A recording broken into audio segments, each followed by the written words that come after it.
have you here, sir. On behalf of She&We Women Entrepreneurship Foundation, I, Kruti, welcome you for this webinar of entrepreneurship and impact.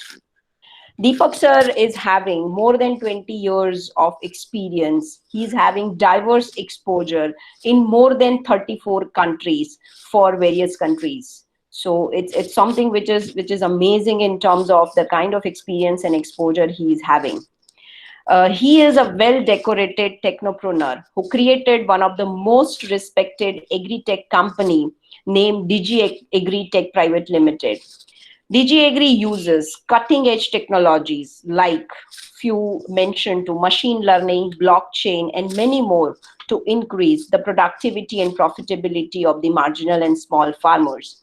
DigiAgri is currently engaged in different activities across 7 countries like India, Indonesia, Vietnam, Thailand, UAE, Philippines, and Ethiopia, where they are serving thousands of farmers to make them more productive and more profitable. Deepak, he was honored by World Economic Forum as a technology pioneer. That's something which is an amazing achievement, Deepak. He was also amongst the top 100 social entrepreneurs listed by National University of Singapore and DBS Foundation. He was profiled by reputed publications and medias, to name a few like Forbes, Channel News Asia, Your Story, NASCOM Research, Inc. 42, and Business Insider. So it's amazing to have such an amazing personality with us. And now floor is over to you, Deepak. Please enlighten us with your amazing knowledge and exposure. Thank you so much once again. Thanks to all the participants. I would just take 1 minute to mention we have a very amazing mixture of participants today. We have the international gender trainer, acclaimed gender trainer who has consulted many countries in the field of entrepreneurship. We have academicians, we have people from media, ABP News, we have lots of entrepreneurs and startups, and there are few people who are working in the organization. They are also there with us. And Bhavin Pandya sir is also just joined us. Thank you so much, sir, for joining us for this meeting. Thanks. So now it's over to you, Deepak. You can go ahead. Thank you so much.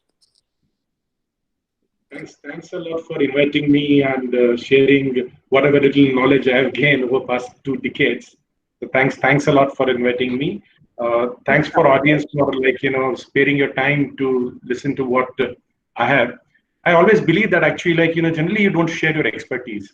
Everybody is having its own stories. We just share our stories so that people can get enlightened with whatever we have done in our lives, and we learn from each other.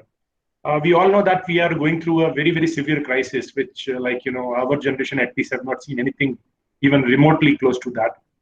And that has created a lot of, I'll say that unneeded stress, challenges, right? A lot of mental issues, a lot of business issues. It's a personal crisis for millions of people who are walking back home on roads. So it's a very, very troubling time. And whenever we see crisis, whenever we see troubled time, the failure comes first in the mind. We all talk about failure of government. We talk about failure of ourselves. We talk about failures of our employers. We talk about failure right, left, and center. Now, what I'm trying to do today, which is unlike most of the talks and most of the interaction I do, which is morely on business, on technology. I saw that when I sent that message to you, ma'am, that let's talk about coping with failure. Right? So all of us who have not failed in our lives, believe me, they are useless. Right? Anybody who has not failed in their lives, they have never tried to do anything more than what they are having the limitation in their minds. And unless you don't have that capability, that mindset, that I'll cross the limit, I'll do something more than what I'm capable of, I'll do something more than what I'm supposed to do, then actually you are just a mediocre person. So what I'll be doing is that I'll be walking you through a presentation, and believe me, I'm also doing for first time, trying to do something which is more on a motivation side rather than more on the business, the startup, the technology, right? So I love doing that. So I do have, if you are aware that I'm having a fireside chat, going on. So we have already interviewed around 20 top-notch business leaders in the world. talking from insurance to technology to artificial intelligence to robotics. So I've been doing that. But today I believe something which is very close to my heart, which I thought let me share with the people, because I had a lot of failures in my life, believe me, right? But at the same time, if you ask me today, I believe I am the most successful person in the world, and I'll tell you the reason for that. Yeah, definitely, I'm not flying my own chartered planes. I'm not having an island bought in in South Indonesia. So I don't have that kind of money, but still, I strongly believe that I am one of the most successful person, right, in my own eyes, right. And I'll guide you through that, why I believe that and how all of us should be re-circuiting our thought process so that we also start believing in ourselves. So let me just let me know once you are able to see my screen. Yeah, sure.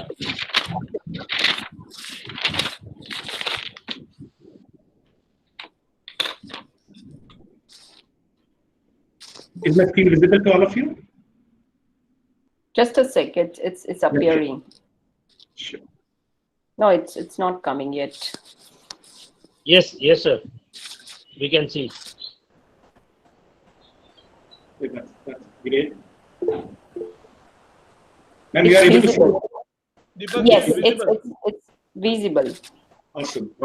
So guys, today we'll be talking about coping with the failures, a founder's perspective. The founder here, I'm talking about me. I believe that the biggest, regret I have in my life today, if you ask me, is that when I started my journey, when I started my career 22 years back, nobody told me what success is all about. I was lucky enough that I have interacted with some of the leading brains of their times. I was lucky enough that I met Steve Jobs in 1998 when he just moved from his activity at Pixar to Apple back. I had a good interaction of another around 10 to 15 minutes, but I didn't talk to him anything which is I believe would add value to me. Neither he tried to do that. Same way, actually, I very recently met Jack Ma. So these are two people, they have influenced my life a lot because I read a lot about what these people have written. I hear a lot about what they have spoken through their videos, through their audio messages, podcast. And then there is a third person. Unfortunately, he is from a previous era, which is Mahatma Gandhi. So my life has been influenced by these three people a lot. Only regret, as I said, is that actually if I would have been smarter 20 years back, I would have lived my life a little bit differently. But as I said, no regrets. I believe I'm very pretty successful person today. So let's talk a little bit about me. That first of all, why I think that I'm a successful person. Other than making money, which luckily I did a little bit, which keeps me comfortable. So I don't have to think about if I have to buy something, right? Do I have money in my bank account or not? So generally, my needs are also not very high. They are limited. So financially, I'm saying that security is there. But other than that, in 1998, I started my career with Exim Bank. I worked with the government. I worked with Tata's at a very senior level. The Nirvana happened in 2008. 2008, I was invited by then Chief Minister of Gujarat, Shri Narendra Modi. And Modi's team, they wanted to promote the vibrant Gujarat to the global audience. And they believe that social media is going to be one very, very critical tool which can do that. Because just before that, the Obama has won election using social media. So Modi ji was very, very influenced that social media can play a very, very vital role. I helped them for a couple of years in promoting the event. In 2011, we had one of the largest Vibrant Gujarat event, in which actually, I'll say that I was working very closely with the government. So traveling with Modi ji for typically his road shows and all that, and ensuring that that is visible on the social media from Facebook to LinkedIn of the world. That changed something in me because I started seeing that data is very, very important in life. And there is where actually that moment happened that when I said that now I know what is the reason for me to be on this earth. Can I use data to make lives easier for people? And that was when actually I started my first company, which was Honeybee Technologies. Honeybee Technologies for a couple of years did very well. Then we got into the wrong side of some of the big names legally, where actually we were competing with the giants, and we were not capable enough to stand in front of them. So luckily, I had a good exit. So I sold all the technology of the company and again made some money. So 2014, I exited Honeybee. 2 years, I was trying to find that I have good understanding of how the data works, how I can use this capability of understanding data, what we today call the big data, the artificial intelligence, the machine learning. How can I use for betterment of people? And then the agriculture happened to me. And I started seeing that when we talk about the farmers, they are still in 1970s. We are having a scenario where 152 odd countries in the world are having farmers which are subsistence farmers. So they just live on support. The people who are most critical to us, and in COVID era, we know that actually, like, stuck in home, we just need two things: food and internet, right? So the challenge is that those people who are growing food for us, they are poor people. They are not able to send their kids to school. They are living in lives of misery. Now, how we can use the modern technology to ensure that we are able to increase money in their pocket? We can empower them by making them financially profitable. So that becomes my passion. That becomes my motto of my life. And from there, this whole journey of first the Mycrop, then the DigiAgri started. Now, let me also guide you a little bit about, like, what, when I started finding my motto, things started changing rapidly. I was in tech industry for 20 years. I was never invited by World Economic Forum, right? But as soon as I started doing something which was close to my heart, which I was very much passionate about, I was awarded by World Economic Forum. Only fourth person ever from India to have been awarded. Currently, generally, you have 30 people who are at any given time from India who are members of World Economic Forum, and you'll be surprised that I am the only person who doesn't own a 1,000 crore plus company.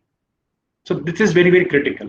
You'll have a lot of people who go to World Economic Forum, but being honorary member without paying a fees to them, being with the World Economic Forum and talking from Davos to Tianjin to Dalian, right? And having that audience, that was only possible because I started working something which was very passionate for me.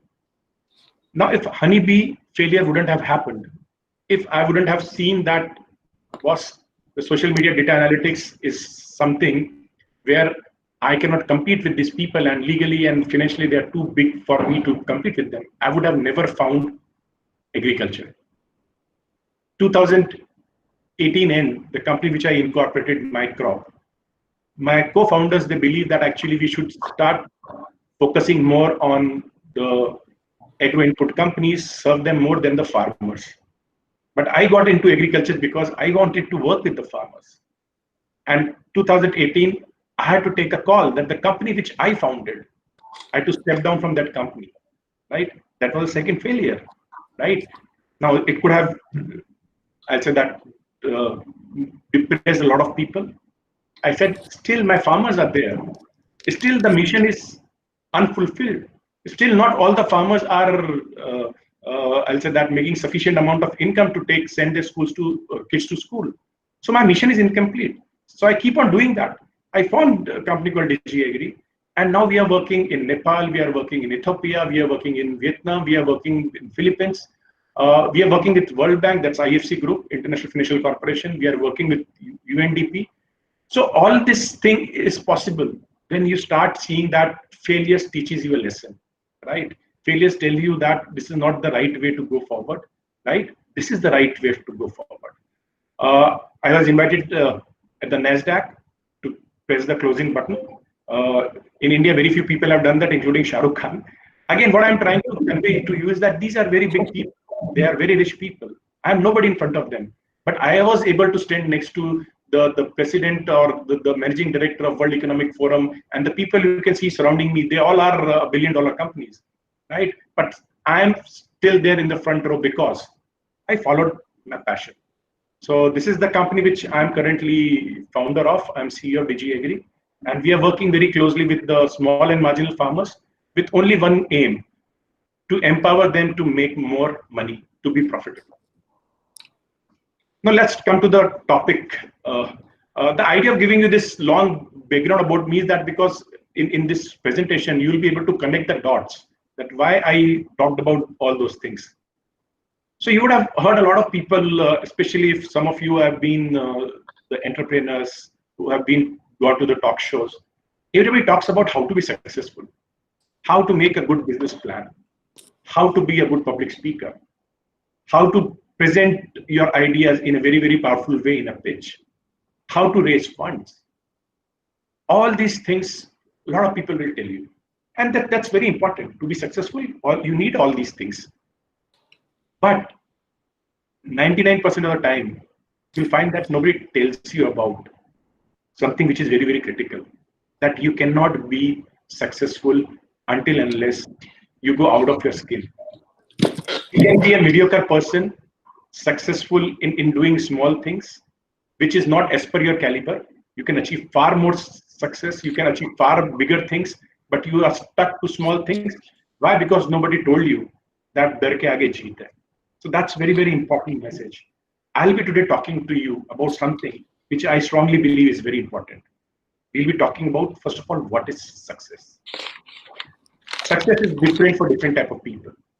For some people, success is that, let me get married, let me get settled in my life, or let me complete a course, let me become an engineer, or let me buy a car, let me buy a home, let me do A, B, C, D, E, F, G. Now the challenge with this type of success is that once you reach there, then what? You are like someone who doesn't know the destination. You are like someone who just know the next step. I have to become an engineer. Then I get into another challenge. After engineering, what? Okay, let me do the MBA. Okay, you do the MBA, then what? Once I'm MBA, then I have to find a job. I do the job, I get frustrated because my boss is not good, my aspirations are not met, I'm not learning sufficiently. Then what? Let me leave a job, let me start a startup. Okay, once you start the startup, for what reason you want to start the startup? Okay, I want to be rich. Okay, you reach $1 million, then what? Okay, if I have reached $1 million, I'll think about $5 million. So generally what you're doing is that you are every one step, you are trying to find a new destination. Now, the problem is that when we live life like that, right, when we try, right, that let me get to one step and then I'll think about what next, right, then we are just doing sleepwalking. Why? Because we have no control on where we are reaching. We are only having control of a shallow next step. Let me complete my engineering. Okay, good, awesome, great. Then, no, everybody told me, right, in life, once you get a degree, you get a job. Once you get a job, you get a better job. Once you get a better job, you get married. Once you get married, you have kids. Once you have kids, you start thinking about the kids. Believe me, we human beings, right? If all of us would have been started thinking in that way, do you think we would have been where we are? Today we are using internet. If somebody would have just thought that let me get a job, right, and take care of my kids, do you think we would have been having the internet? If Steve Jobs would have thought, right, okay, let me be an engineer. After that, I'll get a job. After that, I'll get married. I'll have kids, and my life ends. Do you think you'll be sitting in front of such a beautiful computer, which is like, having such a beautiful fonts? By the way, the fonts were because Steve Jobs wanted to learn calligraphy. So because he learned calligraphy, because he got bored, and he liked that passion of doing calligraphy, when they made the Macintosh, they said, no, we don't want that boring fonts. We would create a possibility of people changing their own fonts. Now, believe me, like, you will never have such a beautiful graphics, right, in our presentation through fonts if Steve Jobs would not have thought differently. Or if Steve Jobs would have thought in that time that, okay, guys, right, let me just get a job and I'll keep on working for IBM. Do you think you will be having something called personal computer? See, Microsoft always copied what Steve Jobs does, right? So Microsoft would not have copied Apple and given you such a beautiful Windows system. So it's very important that we start thinking about that. We don't want to just sleepwalk through our lives. So when you reach the end, when you see your life in the hindsight, you'll find that, have you achieved something? You'll be surprised. There was a survey which was done for those people who were just before dying, or like, who were in the last stage of their lives. Their biggest regret was not what they have achieved or not achieved. Their biggest regret was that they did what their heart wanted to do. So 99% of us, we die with the mind, with the issue in our mind saying that I should have done this. Now that's just very, very heartbroken. Why? Because we could have achieved those things.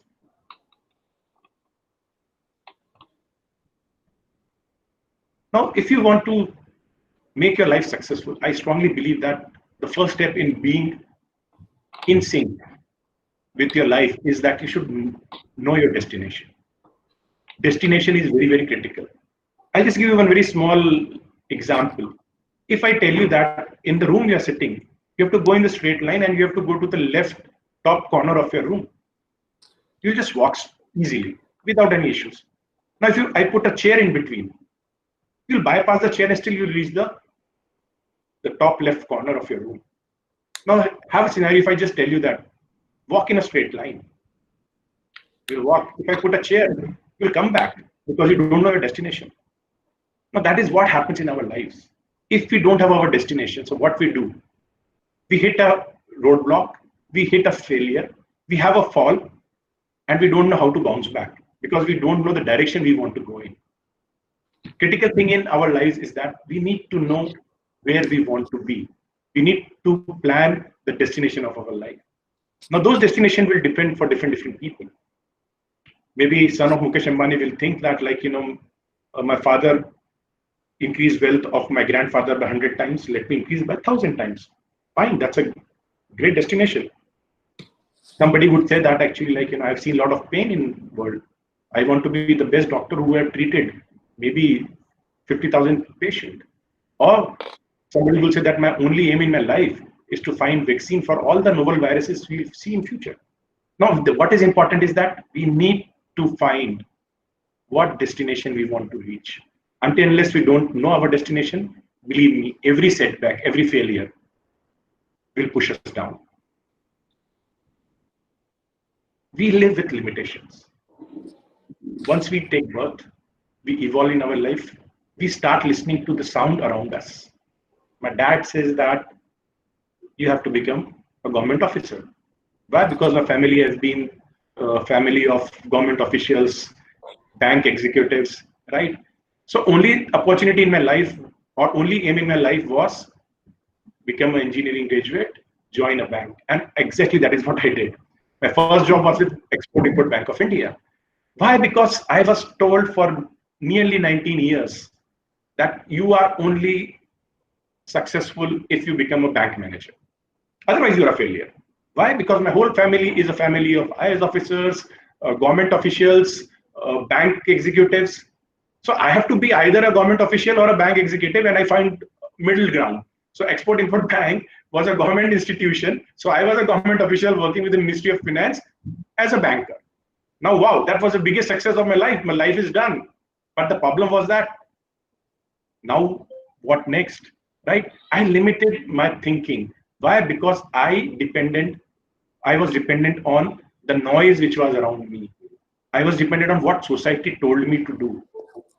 I was handicapped because my own thinking was not evolved. I was thinking because of what my teachers told me, what my family told me, what my peers told me. We human beings, we have a huge possibility of changing the life we live. We have possibility of changing the lives of millions who live with us. But we are restricted that don't hit walls. Walk in between. Why? Because we don't know what's behind the wall. We don't want to go to the uncertain areas. We just want to restrict ourselves to areas which we feel we are comfortable in. We hate insecurities. We want to be secure. Now, if you see that the biggest difference between the America and India is that for 70 years, we have been cribbing that we should have achieved far more than what we have achieved. We blame Congress, we blame Nehruji, we blame Narendra Modi, we blame everyone. But the problem is, believe me, it's the problem with the society. In Silicon Valley, I worked a lot in the US.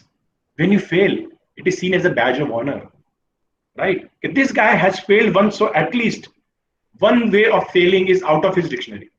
So his chances of success is far more in new venture than his previous venture or someone who has not failed. In India, we start criticizing people who fail.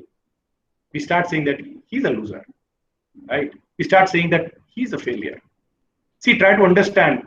We have gone to the level where some of the best singers, right, they have just ended up in bathroom singers only. They never came out and sang in front of 50, 100, 500, 600 people. For very simple reason is that they are so scared to fail in front of public that they don't even try. That's why we are having country which is so mediocre.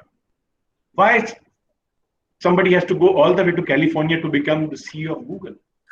Now just think about a scenario that actually Microsoft and Google both have CEOs of India, and India doesn't have a company, right, which is even 1/100th of those companies.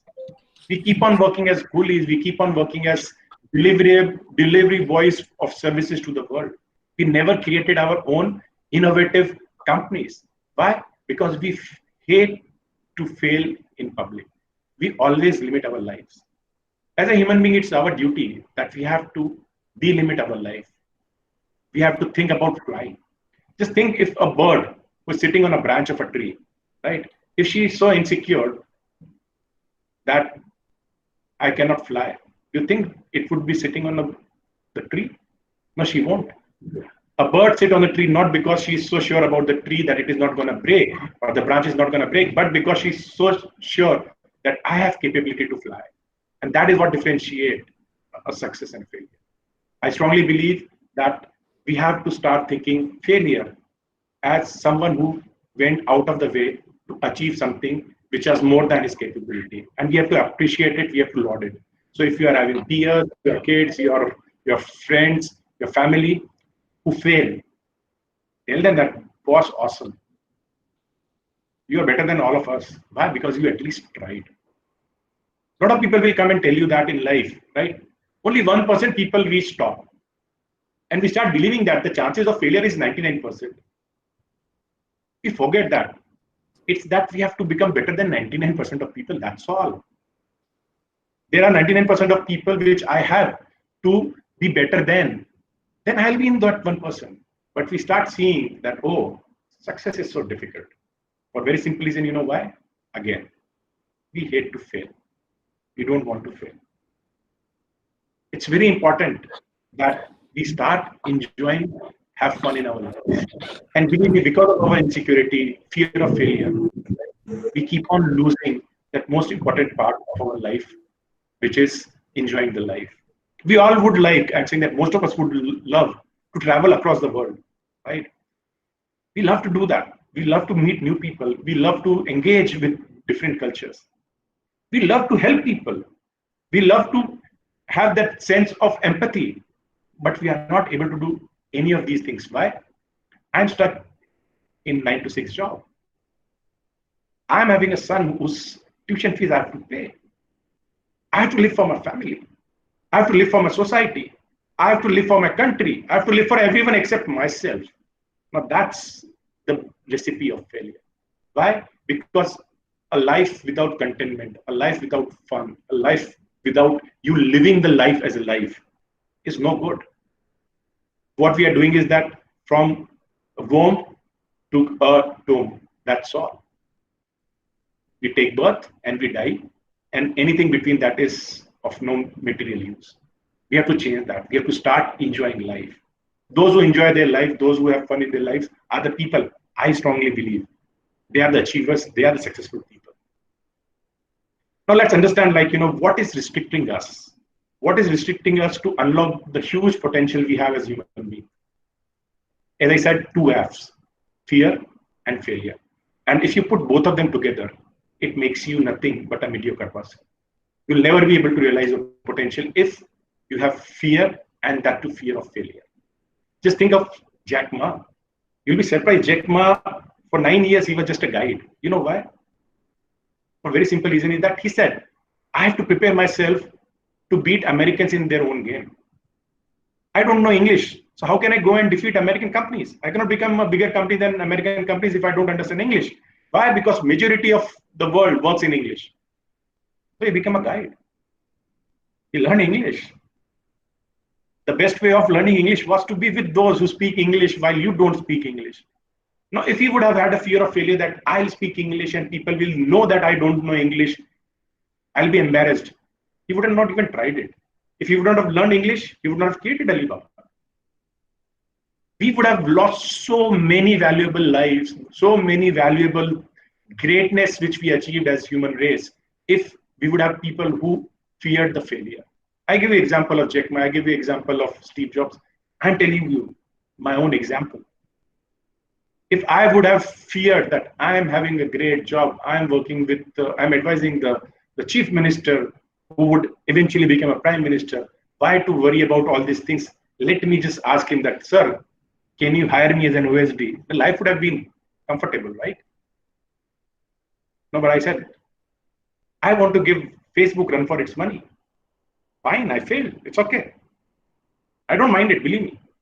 I was trying to compete with 34 biggest networks in the world, Facebook, LinkedIn, WeContact, Baidu. And you'll be surprised if you talk to my team, some of the things which we did in 2012, 13, 14, these companies are doing today. The Snapchat, we released a Snapchat type application in 2012.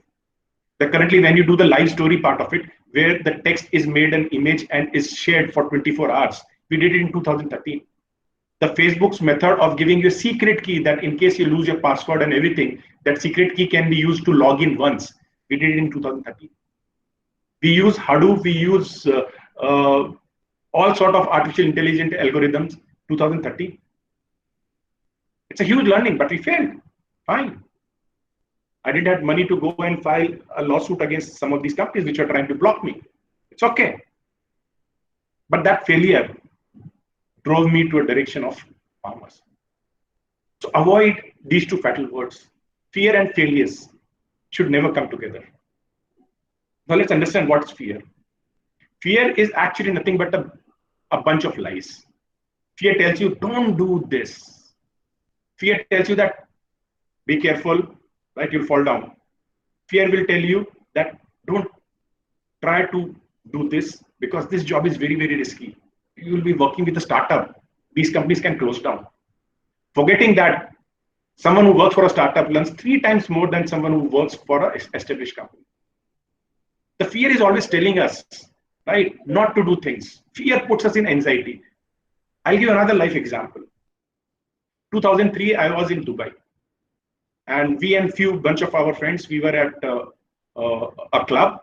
And except me, everybody was in high spirits. Some of them were pretty drunk. And they decided, guys, let's go for a skydive. Everybody said, yes, yes, yes, let's do it tomorrow, let's do it tomorrow, let's do it tomorrow. And because I was with my friends and I said, okay, let's do it tomorrow. I'm all in. I went to my hotel. You'll be surprised. I was so anxious. I was not able to sleep. I spent next 12, 13 hours sleepless. Oh shit. I hope these guys were so drunk that tomorrow morning they'll forget it. Because again, that fear saying that people will think that I'm a failure, you know. I'm not having the guts to jump. I could have said, no, I don't want to do it. But no, the peer pressure, the fear of being seen as someone who is a loser. We went to the taxi. I was still thinking that nobody will turn up. They did. We reached the aircraft. I was still scared. Boss, I could have said no there. No, I cannot fail. I got into the aircraft. We took off. I think 1400 odd feet above the ground, and it was my turn. So what they do is that they take it to the edge of the aircraft, and they say that we'll count 1, 2, 3, and then we jump. These people, but they don't count till 3. When we were between 1 and 2, he pushed me along with him. First 5 seconds, I was so damn scared. After 5 seconds, I said, wow, I'm flying. I'm seeing the world in a very different way. I can see small people. I can see big building looking very small in front of me. We have to conquer the fear. And you can conquer the fear by doing things which is out of your comfort zone. Second word which I said, failure. Failure is something which is very, very critical. It's a milestone for your success. Very rarely you'll find that you'll succeed once. We keep on failing in small things in our lives and we keep on trying. But when it comes to taking the larger, bigger decisions in our lives, we become scared of failures. How many times it has happened that we try to understand how Zoom works. how Google Meetup works. We were not able to know that. We were not able to understand first time. We tried it again. But we never said to ourselves, I'll never use Zoom because I have failed once. No. Why? Because we are doing it all alone. We are ready to risk failures for small things. But when it comes taking the macro decision in our lives, we start getting scared of failures. I strongly believe that when you have to take big decisions in your lives, use heart, don't use brain. Brain puts you in panic. So if you have to decide that what you want to achieve in your life, if you have to decide that whether you want to marry this girl or not, if you have to decide whether you want to leave India and go somewhere else, or you want to leave some other country, US and all that, and come back to India, the big decisions in your life should be from your heart. But once you take that big decision, the small steps towards those decisions, use your brain. However, we do other way around. We take big decision using our brain. We do a lot of analysis, and I call it paralysis by analysis. You'll be surprised. I was talking to Jack Ma, and he said that in 2009 or 10, they wanted to go for a Alipay. So now your Paytm and all that are copies of Alipay. So 2008, he said that I want to do Alipay because e-commerce is not picking up because the risk of frauds. People don't want to pay online. There was a regulation in China which said that actually in case there is even one case of fraud, the CEO of the company has to go behind the bars. And what Jack Ma did, he was in Davos. He saw some of the big companies, some big leaders. He heard that those people are saying that sometime the whole of the world will tell you this is wrong. But in your heart, if you believe this is right, do it. He made a phone call to his team and he said that we are going to launch Alipay, but I might get arrested. So let's have planned that in case I get arrested, who becomes CEO? And if that guy gets arrested, then who becomes CEO? They have a planning to the level of 4, where if all the first top 3 people are put behind the bars, they'll still have a CEO. So Jack Ma thought from heart when he was making a big decision, but he used his brain when he wanted to plan small steps. So please see failures as a milestone to success. Now that whatever I've said, it sounds great. It looks utopian, idealistic, that we are talking something really which can make you a great person, right? So everybody wants to be a great person. However, what to do? Can I become someone very different from tomorrow onwards? Should I start becoming reckless from tomorrow? Should I start taking risk from tomorrow? Should I start investing in stock market? Should I start gambling? Should I start looking for totally new entrepreneurship journey from tomorrow onwards? Why? Because failures will teach me. Failures will make me successful. Deepak Parekh said that. He looks a little bit okay guy. He's not at least eccentric or a madman. Let me follow his advice. World doesn't work that way. First, what you have to do is that you have to find your passion. Because the people who have passion, they don't give up. 100 times you'll fail 1,000 times, but that 1,000 first time, you'll succeed. We all who want to lose weight, in fact, you'll be surprised, I was 117 kgs few years back. I wanted to reduce weight.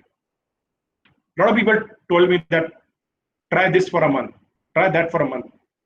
Initially, I did that. I tried something for a month, I failed. I said, no, this doesn't work. Tried something as it doesn't work. I tried from all sort of tablets to like exercise, the aerobics, all sort of things. Then I went to the basic. I said, I want to lose weight. What is the common sense? Reduce your calorie, burn more calorie. Period. Nothing more. Next 1.5 years, I ensured my calories intake every damn day was lower than my calories burned. If I would have given up, you would have found me again 120, 125 kg. Today I'm 87. The important thing is that the extra step, it only comes when you are passionate about it. It's very important that you find your passion. Now, finding passion easier said than done, right? You cannot just start thinking that what is the next big thing I become passionate about. That's infatuation.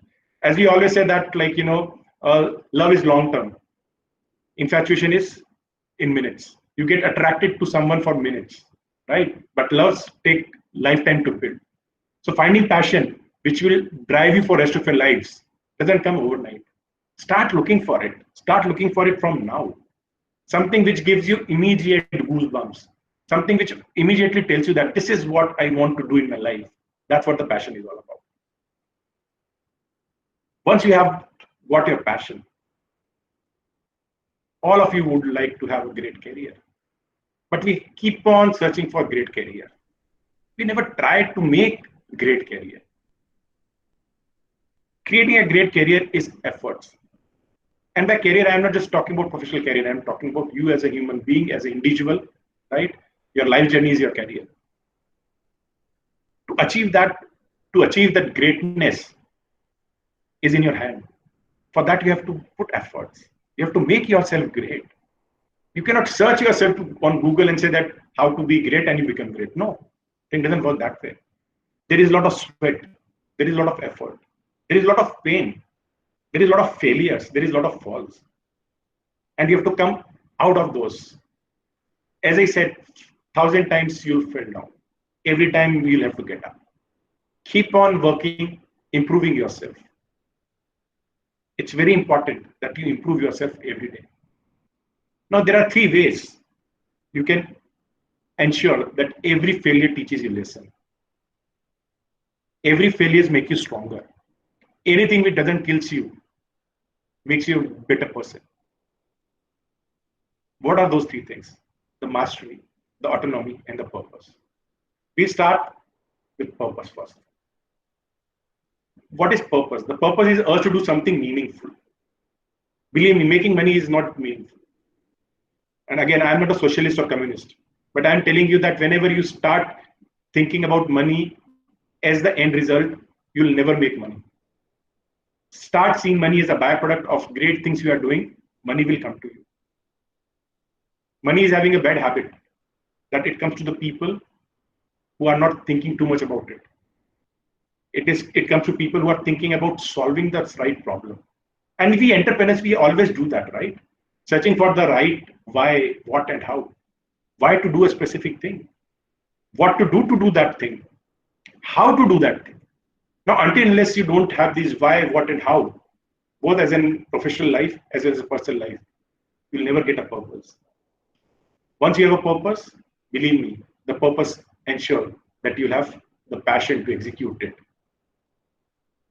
Second thing is mastery. You have to have that urge to get better at something. You have to keep on learning. Don't just learn from your mistake. There is a saying, like, you learn from your mistake. That's a common saying, right? Don't repeat it, otherwise you'll be considered a fool. Start learning from others' mistakes as well. Stop reading those books which says that book about a successful person. Read about failures. Failures give you lesson. Success give you PR. Success give you euphoria. Success give you, wow, this guy has done so well. Failures. And believe me, you'll be surprised that I was so surprised that actually when you read books about or hear podcast of people typically from China and Silicon Valley, they write a lot about their failures. When you read books about Indians, you only see one side.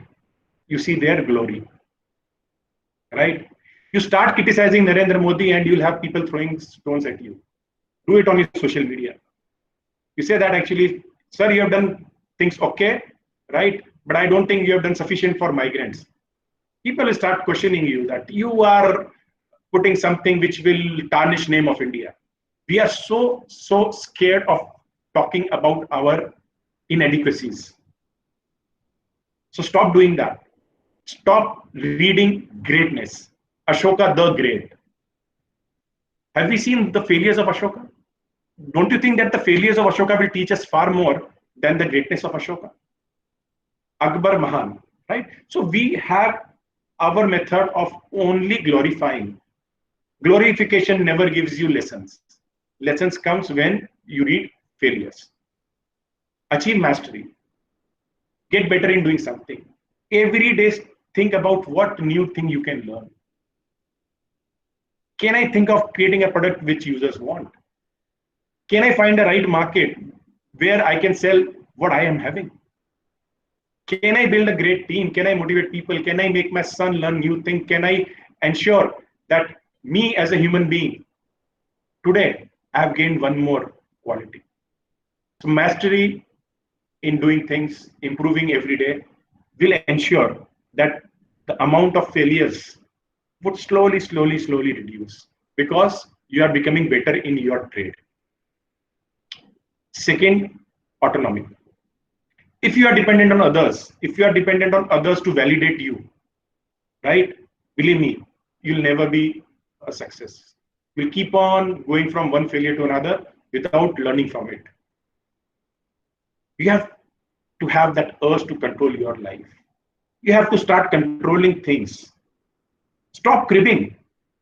I'm not able to do this because my son's school is at so and so time. Holy shit, what can I do? I cannot take this session. Why? Because my dog has to go out and I have to take him. Nobody else is to take him. We keep on giving excuses. Why? Because we don't have control of our lives.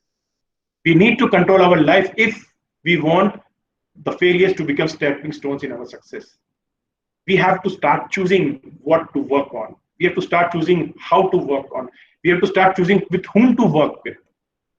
We have to start taking control of our lives. We have to become autonomous. That's the very critical.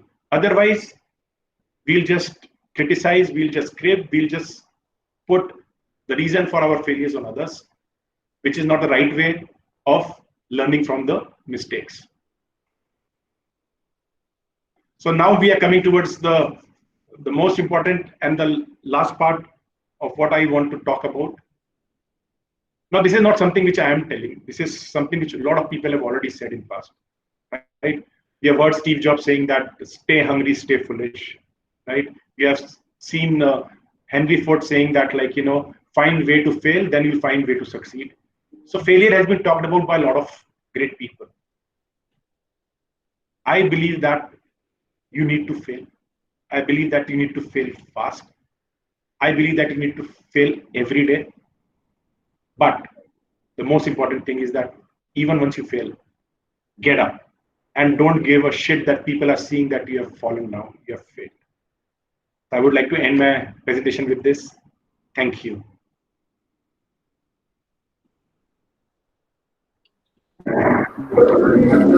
Thank you so much for a wonderful session.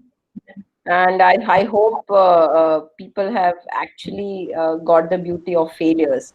So thank you so much for giving this amazing tool of purpose, mastery, and take the autonomy. Thank you so much once again. And now I'm making this session open to the audience for question answer. So I request you to use the chat box for question answer. So whomsoever is having the question, they can type in a chat box and I will communicate to Deepak what the question is. So please type your question in chat box. It's over to audience now.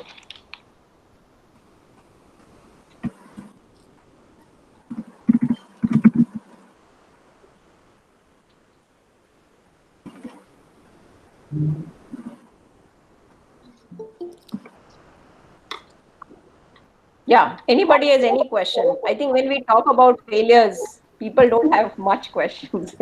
But when we talk about success, people have many questions. But I believe that when you talk about anything, right, if there are no or very limited questions, either you have succeeded a lot or you have failed totally.